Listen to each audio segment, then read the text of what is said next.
Good morning. मैं लोकेश चौधरी, आप सबका ऑनलाइन क्लासेज में स्वागत है। लास्ट वीडियो यानी कि हमारे तीसरा पार्ट जो कि वैद्युत रसायन है वो चल रहा है। इसके 3 वीडियो कंप्लीट हो चुके हैं। ठीक है, अब इसमें 2 न्यूमेरिकल हैं। पहले 2 न्यूमेरिकल को सोल्व करते हुए हम आगे देखेंगे। ठीक है, देखो एक Ni+2 Ni इलेक्ट्रोड का मानक अपचयन इलेक्ट्रोड विभव अपने को ज्ञात करना है। जबकि सेल, ये हमारे पास में एक सेल है। ठीक है, इस सेल का सेल विभव कितना है? 0.59 वोल्ट। ठीक है, और Cu+2 इलेक्ट्रोड का जो अर्ध सेल विभव ये हमारे को दिया हुआ है, ये कितना है? 0.34 वोल्ट है। ठीक है, तो देखो सबसे पहले हमारे पास में जो सेल है Ni, ये हमारे पास में जो Ni है वो सॉलिड है। Ni+2 Aq, इसकी सांद्रता 1m है। ये साल्ट ब्रिज है। Cu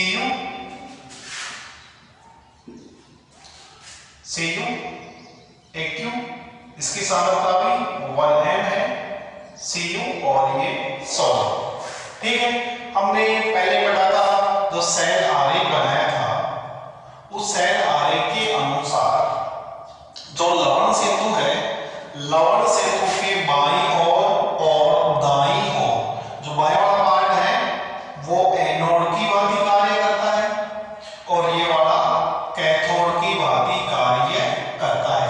इस ट्यूशन में हमारे को ये और दे रखा है कि इस इलेक्ट्रोड का जो इलेक्ट्रोड विभव है यानी कि Cu+2 Cu ये है 0.34 वोल्ट है। ये हमारे को ज्ञात करना है और हमारे को ई सेल का मान दिया हुआ है और वो कितना है? 0.59 वोल्ट। ठीक है, अब देखो ई सेल बराबर E0 कैथोड E0 एनोड। ठीक है, ये वाला मान है 0.59 वोल्ट, कैथोड का मान है 0.34 वोल्ट माइनस E0 एनोड। ठीक है, अब हमारे को क्या करना है? ये वाला मान हमारे को ज्ञात करना है जो एनोड वाला है, एनोड का इलेक्ट्रोड विभव कितना है। ठीक है, अब इसका हम कर लेंगे पक्षांतरण। ठीक है, इसको इस साइड में ले लेंगे, इसको इस साइड में ले लेंगे और माइनस करके और इसका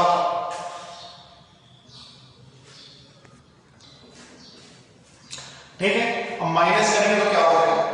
इसका हम कर देंगे पक्षांतरण। पक्षांतरण का मतलब ये है कि देखो ये जो हमारे पास में माइनस की है, इसको इस साइड ले लेंगे तो प्लस की हो जाएगी, इसको उस साइड ले लेंगे किसका हो जाएगा? माइनस का हो जाएगा। यानी कि E0 एनोड बराबर 0.34 माइनस 0.59 वोल्ट। 0.59 में से 0.34 हम लेस कर देंगे तो मान आएगा E एनोड बराबर माइनस 0.25 वोल्ट। यानी कि ये जो इलेक्ट्रोड है, इस इलेक्ट्रोड का मानक अपचयन विभव कितना है? -0.25 वोल्ट। ठीक है, यानी कि हमारे को इसमें से जो हमारे पास में मानक इलेक्ट्रोड हम निकालते हैं, इसमें हमको ये वाला मान दिया हुआ है, ये वाला ज्ञात करना है और ये वाला दिया हुआ था। फिर एक नेक्स्ट क्वेश्चन है, निम्नलिखित धातुओं को उस क्रम में व्यवस्थित कीजिए जिसमें वे एक दूसरे को उनके लवणों के विलयनों में से प्रतिस्थापित कर सके। ये क्वेश्चन हमारे पास वैद्युत रासायनिक सारणी से है। वैद्युत रासायनिक सारणी बनाई थी, उस सारणी में मैंने आपको बताया था कि जिस इलेक्ट्रोड का मानक अपचयन विभव ऋणात्मक में जितना अधिकतम होता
इसके पश्चात एल्यूमिनियम, इसके पश्चात जिंक और इसके पश्चात Fe और सबसे अंत में Cu यानी कि मैग्नीशियम।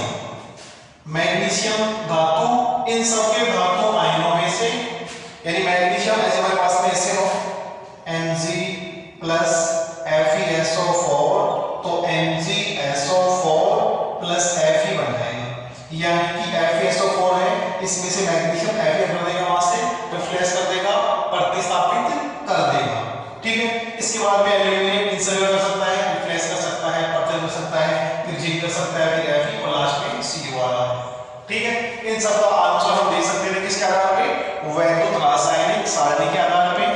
ठीक है, उस सारणी में हमने बताया था कि जिस इलेक्ट्रोड का या जिस धातु का मानक अपचय विभव ऋणात्मक में सर्वाधिक होता है वह अपने से कम ऋणात्मक या पॉजिटिव इलेक्ट्रोड विभव वाले धातु इलेक्ट्रोडों को या धातु आयनों को वहां से रिफ्लेक्स कर सकता है। अब ठीक है, नेक्स्ट टॉपिक है गिब्स मुक्त ऊर्जा। गिब्स मुक्त ऊर्जा, तो देखो गिब्स मुक्त ऊर्जा क्या होती है?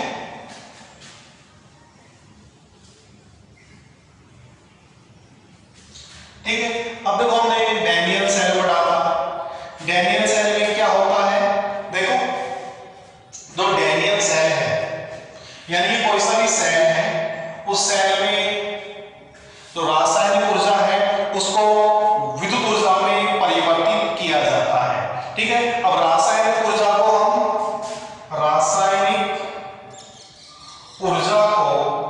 विद्युत ऊर्जा में परिवर्तित करने पर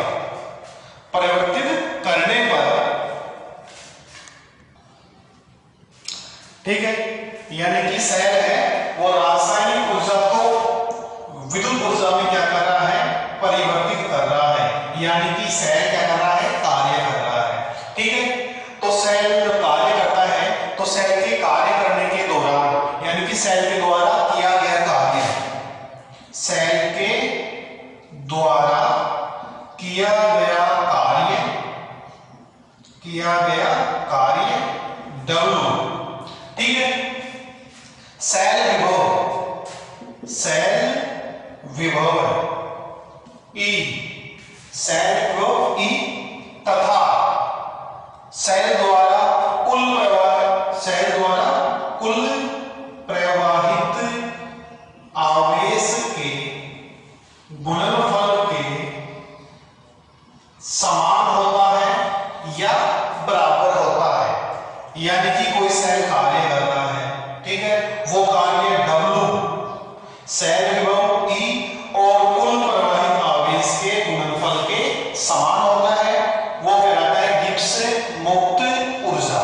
यानी कि कोई सेल है तो W कार्य कर रहा है, सेल के पास में क्या है? E है, इनटू कुल प्रवाहित आवेश यानी कि NF। ठीक है, अब देखो यहां पे W क्या है? सेल के द्वारा किया गया कार्य, ये W यहां पे क्या है? कार्य है। E अपने पास में क्या है? सेल विभव, यानी सेल कितना है?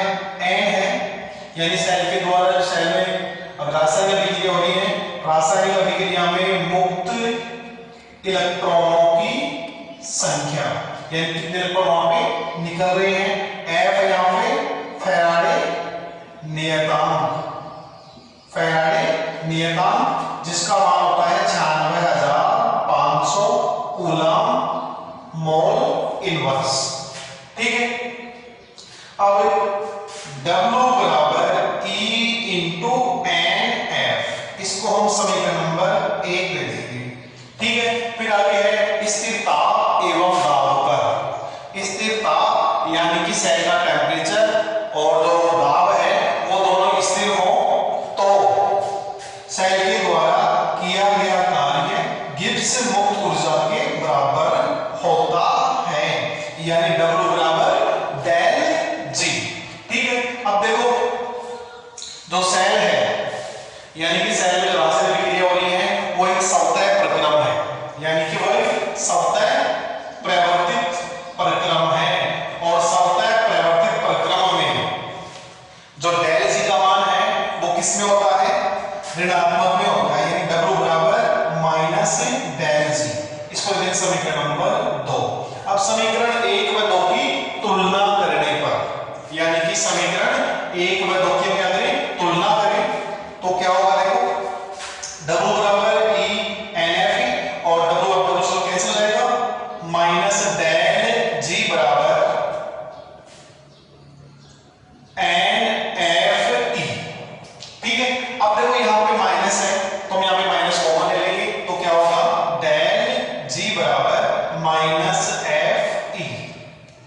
ठीक है, अब इस समीकरण में समीकरण 3 आया है, इस समीकरण को मानक परिस्थिति में ले तो मानक परिस्थिति में लेंगे तो ये हो जाएगा डेल जी बराबर minus n F E zero.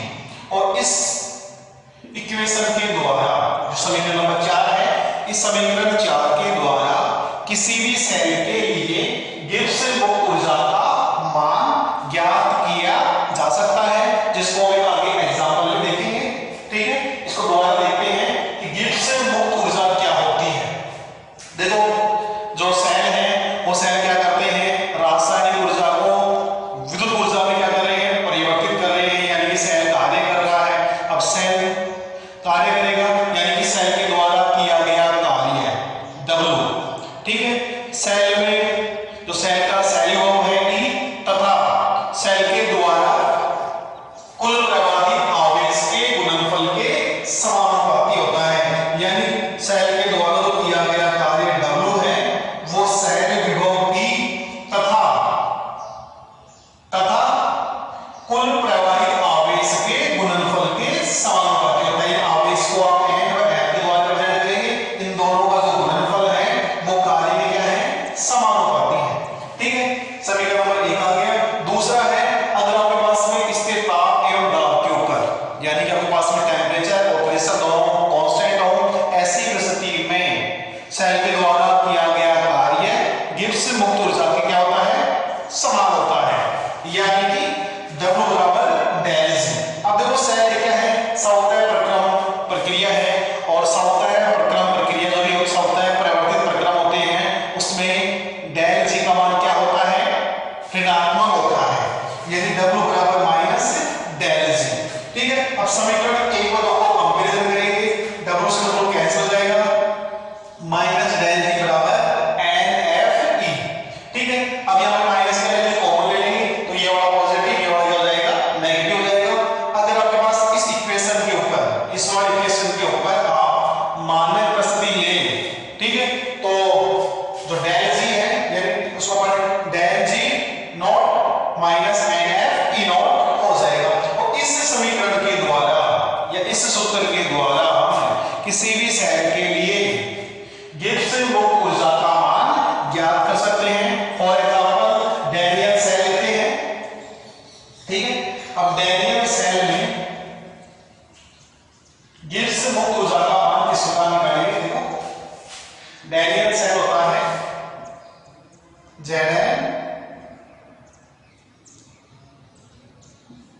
Zn +2 Cu +2 Cu। ठीक है, इस सेल के लिए जो हमारे पास में E नॉट का मान है वो कितना होता है, 1.10 वोल्ट होता है।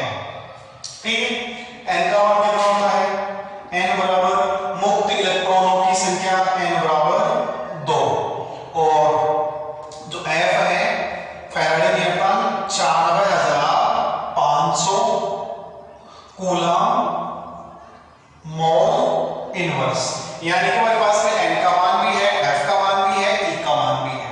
ठीक है, अब देखो इन सब का मान डेल जी में रख देंगे तो हमारे पास में डेल जी बराबर गिब्स मुक्त ऊर्जा की जो एनर्जी है उसको हम आसानी से ज्ञात कर सकते हैं। तो कैसे ज्ञात करेंगे,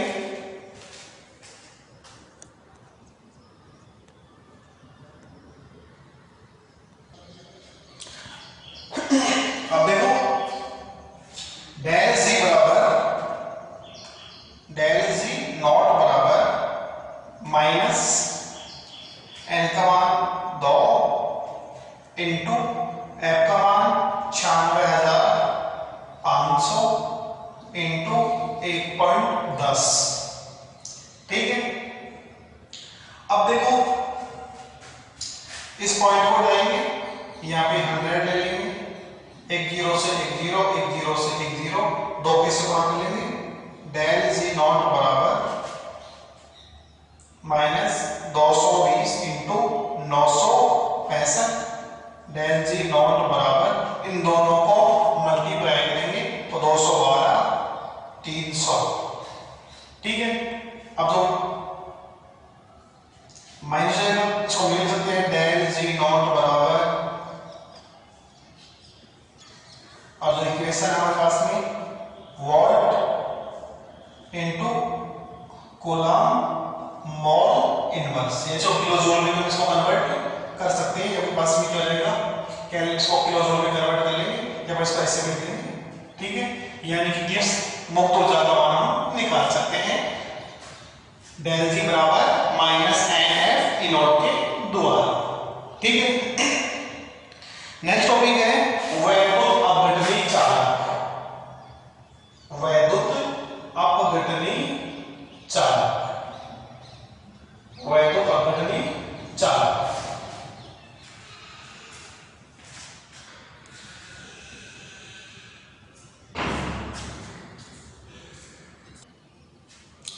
अब देखो नेक्स्ट है चालक, यानी कि चालकता।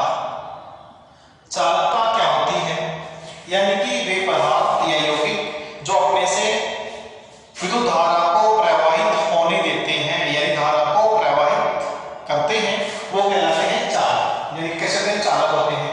चालकता के आधार पे पदार्थ, अब देखो प्रकृति पे सभी जो पदार्थ हैं वो चालक नहीं होते हैं, कई पास में कुछ चालक भी होते हैं, कुछ चालक भी होते हैं, ठीक है। चालकता के आधार पर पदार्थ तीन प्रकार के हो सकते हैं, चालक, कुचालक और अर्धचालक। सबसे पहले है चालक, जिनको हम इलेक्ट्रॉनिक चालक भी कहते हैं, ठीक है। यानी कि वे पदार्थ जिनमें से विद्युत धारा आसानी से प्रवाहित हो सकती है, जैसे धातु, सोना है, लोहा है, तांबा है, ठीक है। इसके अलावा ग्रेफाइट है, ठीक है। यानी कि जिन्हें आसानी से विद्युत धारा का प्रवाह होता है वो कहलाते हैं चालक। दूसरा है विद्युत रोधी, यानी कि ऐसे पदार्थ जिनमें विद्युत धारा का प्रवाह नहीं होता, अर्थात उसमें आयनों का गुण नहीं होता, जैसे हमारे पास में रबर है, लकड़ी है, ठीक है। इन सबसे ये कैसे हैं, विद्युत रोधी होते हैं, ठीक है। अर्धचालक, अर्धचालक का मतलब ये है, यानी कि ऐसे पदार्थ या यौगिक जिनमें से, यानी कि जो चालक व कुचालक के मध्य के होते हैं, यानी कि वे चालकता प्रदर्शित कर भी सकते हैं और नहीं भी करते हैं, जैसे हमारे पास में अर्धचालक के रूप में सिलिकॉन, जर्मेनियम और सेनिक वो वाले कंपाउंड काम में लेते हैं, ठीक है। नेक्स्ट है वैद्युत अपघटनी चालक। वैद्युत अपघटनी चालक क्या होता है, कोई भी पदार्थ है, यानी कोई पदार्थ की यौगिक सैद्धांतिक अवस्था या सैद्धांतिक अवस्था या द्रव अवस्था में, सैद्धांतिक अवस्था या द्रव अवस्था में चालकता प्रदर्शित करता है, उसे हम कहते हैं वैद्युत अपघटनी चालक। जैसे हमारे पास में अम्ल है, ठीक है। अब कोई भी एसिड है, जब तक उसमें हम जल नहीं मिलाएंगे तब तक वह चालकता प्रदर्शित नहीं करेगा, अर्थात यह अपने आयनों में, एग्जांपल लिया HCl लिया, HCl को जब इसका जलीय विलय नहीं बनाएंगे तब तक यह अपने आयनों में नहीं टूटेगा, यानी कि चालकता प्रदर्शित नहीं करेगा। और जैसे इसमें हम जलीय अवस्था में लाएंगे, यह H+ और Cl- आयनों में टूटने के कारण चालकता प्रदर्शित करता है, ठीक है। ऐसे ही हमारे पास में जैसे अम्ल क्षार लवण, यानी अम्ल क्षार लवण है, अगर ये जलीय अवस्था में नहीं होंगे तो ये चालकता प्रदर्शित नहीं करेंगे, लेकिन इनका जलीय विलयन या सैद्धांतिक अवस्था है वो आसानी से आयनों को, यानी आसानी से आयन जो होते हैं, वियोजन होते हैं, आयन उसमें आसानी से बनेंगे, तो वह कैसा होगा, वैद्युत अपघटनी चालक होगा, ठीक है। अब देखो इसके बाद एक होता है वैद्युत अनअपघट्य पदार्थ। ऐसे पदार्थ जिनकी जलीय अवस्था हो या कैसी अवस्था हो, जिनमें आयनों का प्रवाह नहीं होता, कैसी भी कंडीशन में आयनों का प्रवाह नहीं होता, अर्थात जिनमें धारा का प्रवाह नहीं होता, जैसे ग्लूकोज, ठीक है, जिसका सूत्र होता है C6H12O6। इस ग्लूकोज में धारा का प्रवाह बिल्कुल नहीं होता। यूरिया NH2CO NH H2 इसमें भी धारा का प्रवाह नहीं होता। CH3 CH2 OH ethyl alcohol यानी कि इनमें धारा का प्रवाह नहीं होता है, उन्हें हम कहते हैं वैद्युत अनअवगठ्य पदार्थ। ठीक है, यानी कि वैद्युत अवगठ्य पदार्थ वे होते हैं जिनमें आसानी से धारा का प्रवाह होता है, वो कहलाते हैं वैद्युत अवगठ्य पदार्थ, और जिनमें धारा का प्रवाह नहीं होता वो कहलाते हैं वैद्युत अनअवगठ्य पदार्थ। जैसे ग्लूकोज है, यूरिया है, एथिल अल्कोहल है, शर्करा है, जो किसके एग्जांपल है? वैद्युत अवगठ्य पदार्थ के एग्जांपल है। ठीक है, अब वैद्युत अवगठ्य क्या होता है? यानी कि वे पदार्थ या यौगिक जिनमें आसानी से धारा का प्रवाह हो सकता है अर्थात जो चालक हो, वो कहलाते हैं वैद्युत अपघट्य। और वैद्युत अपघट्य भी दो प्रकार का हो सकता है, प्रबल वैद्युत अपघट्य और दुर्बल वैद्युत अपघट्य। अब देखो, प्रबल वैद्युत अपघट्य है यानी कि वे पदार्थ या यौगिक जो जलीय विलयन में पूर्णतया आयनों में वियोजित हो जाते हैं। ठीक है, यानी कि जो आयन है वो पूर्णतया हो जाता है, वो आयनों में पूर्णतया टूट जाते हैं, वो कहलाते हैं प्रबल वैद्युत अपघट्य। जैसे प्रबल अम्ल, प्रबल क्षार। ठीक, कोई भी प्रबल अम्ल लेंगे उसका जलीय विलयन है वो कैसा होगा? प्रबल वैद्युत अपघट्य होगा। प्रबल अम्ल और प्रबल क्षार के द्वारा बना हुआ लवण है NaCl है, जो HCl और Na से बनता है, NaCl प्लस H2। ये NaCl भी कैसा है? प्रबल वैद्युत अपघट्य है। सोडियम एसिटेट, अमोनियम क्लोराइड, यानी प्रबल अम्ल, प्रबल क्षार, प्रबल अम्ल व प्रबल क्षार की रासायनिक अभिक्रिया के दौरान जो लवण बनता है वो भी कैसा है? प्रबल वैद्युत अपघट्य होता है। दूसरा है दुर्बल वैद्युत अपघट्य, यानी वे पदार्थ जिनका जलीय विलयन में पूर्णतया आयन नहीं होता अर्थात वे जल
जाती है। ठीक है, आज के लिए इतना ही पर्याप्त।